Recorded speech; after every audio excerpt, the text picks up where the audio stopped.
Once upon a time, there was a kind and gentle girl named Cinderella. She lived with her stepmother and 2 stepsisters, who made her do all the housework. Poor Cinderella was always treated badly. But even in her sadness, her heart was full of kindness. One day, a royal invitation arrived.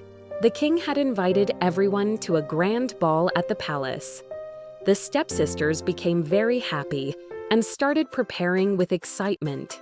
They dressed up in their fancy gowns and left for the ball, while poor Cinderella sat at home feeling sad. She wished she could go too. As Cinderella cried softly, a shower of sparkles filled the room. Her fairy godmother appeared and said, "Don't cry, my dear. You shall go to the ball." With a wave of her wand, the fairy godmother turned a pumpkin into a golden carriage and the little mice into beautiful white horses. Then, with another wave of magic, Cinderella's old clothes turned into a sparkling blue gown, and on her feet appeared shining glass slippers. She looked just like a princess.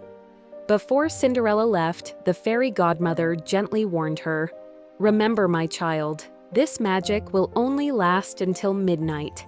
At the stroke of 12, everything will turn back to the way it was."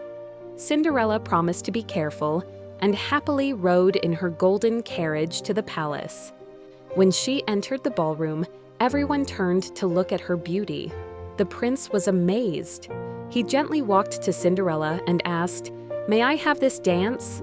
The music began to play, and the prince danced with Cinderella. Everyone watched in wonder. It felt like they were the only 2 people in the whole world. But suddenly, the palace clock struck 12. Cinderella remembered the fairy godmother's words. She ran down the stairs as fast as she could. The prince rushed after her, but all he found on the steps was a single glass slipper. The prince held the slipper carefully. He promised himself that he would find the mysterious girl. He searched every house in the land. The prince searched every house in the land, carrying the glass slipper carefully. At last, he arrived at Cinderella's house. The stepsisters rushed forward eagerly. One by one, they tried to squeeze their feet into the glass slipper. But no matter how hard they tried, it simply would not fit. Then, quietly in the corner, Cinderella stood shyly.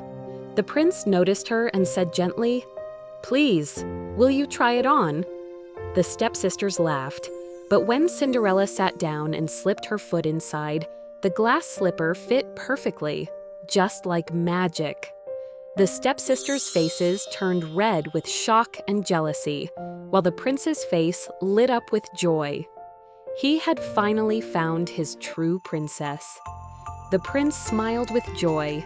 He had finally found his princess. Soon after, Cinderella and the prince were married in the grand palace, and so they lived happily ever after.